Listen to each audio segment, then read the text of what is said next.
Hi, everyone. Joe Archino here with two-time World Series champion Howard Johnson.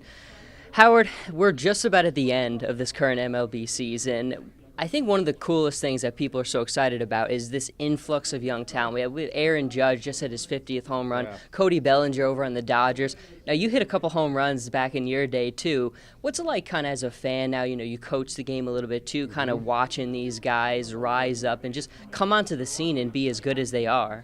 Well, it's amazing that there's so many good young players now that impact their team and had that kind of effect, like Dodgers with Bellinger, like you said with Judge. There's other guys that just dominate. Even when you look at a guy like Stanton down with Miami, seems like he's been around a long time. He's still a pretty young guy. Just kind of, Florida would be terrible without him, and he's pretty much kept them around. There's just a lot, Bryce Harper. There's a lot of great players in the game that just seem to be, I don't know. I think maybe they were better than when we first came up. They're just a different kind of guy, different kind of ball player. It's fun to watch them, and as a fan, you definitely want to pay money to see them. And I think that's a lot of times what people are kind of worried about in baseball is, there wasn't that face, that young star player who you could put a map, you could put him as. Now you've got Trout, you've got Harper, you've got all these young guys. I mean, if you're looking at the game as a fan, is that something that you think is going to help Major League Baseball continue to grow all these young players that you can really map and kind of star? Sure, absolutely. I think that's the beauty of baseball is that every year you get young players that come up and make an impact. Hopefully, it impacts your team to get to a postseason or be in the running down the stretch. There's still a lot of good veteran players out there, but people are just they go crazy over the young guy because everything's still in front of them. Older guys kind of know what to expect, but the young guys, you never know really what's going to happen.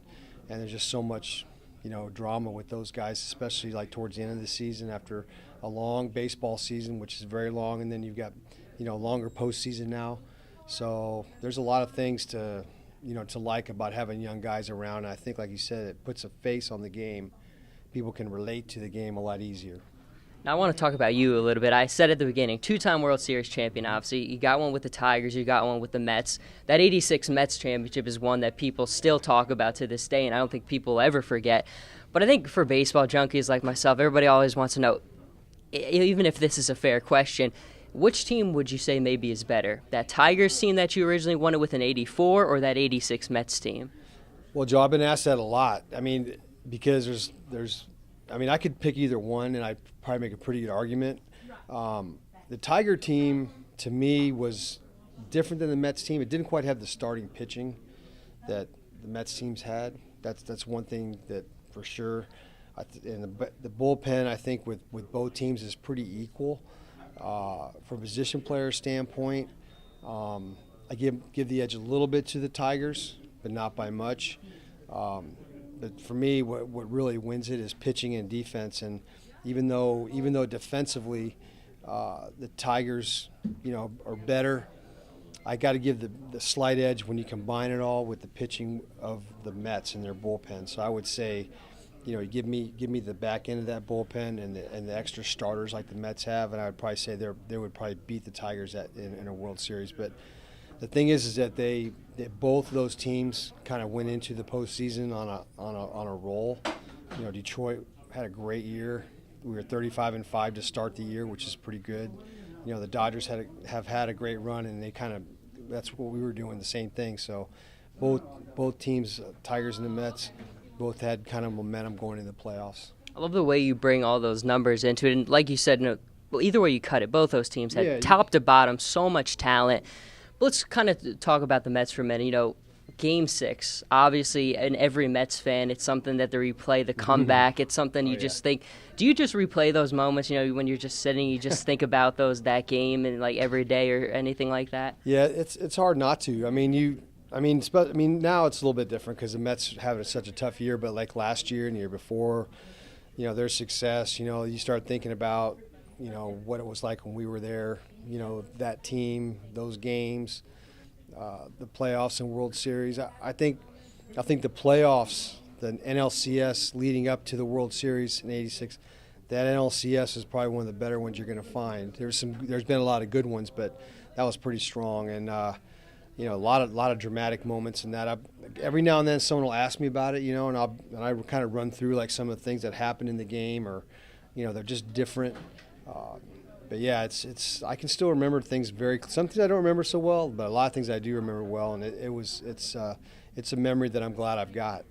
We had a Game 6 and Game 7 last year, but still, that Game 6, even me, I didn't grow up with it, but when you just go back and you watch the highlights, you talk to people who lived through it, they revere it. They really do. But the last thing I want to talk about is obviously, like you said, it's been a tough season for the Mets. The 86 World Series, though, is one of those shining moments that people still look to. Do you think the Mets have done a good job of kind of using the kind of honoring that team, bringing back those players, getting them to talk to the fans more, helping out with what's been a tough year? Injuries obviously haven't helped, but overall it's just been very tough. Yeah, it's been really tough, and unfortunately for the fans, I mean, when you're not healthy, it's very hard to sustain that kind of play. I mean, when your starting pitching starts going down, you get guys going down, offensive players going down for different things. You have to start going to your minor leagues too early. You run into a lot of problems, and they can't be covered up in a major league season over the course of time. You can put a Band-Aid on it here and there, but over time, usually the better teams win out and the better players win out. And when you're really young, it's hard to have that many young guys and still win. But yeah, I mean, they got to get healthy. That's the main thing. The Mets have got to get healthy. They've got to figure out a way to keep those guys healthy and stay off the training table, because that'll kill you. I mean, if you can't go out there and pitch and rely on your players to go out there and play regularly, and your pitchers go out there every 5th, 6th day, then you got no chance. Brighter days are coming, but you can always hold on to those past memories, which players like you gave Met fans, which they'll never forget. But until the next time, Joe Archino here with Howard Johnson. Everybody, Joe Archino here with IC Mass Comm.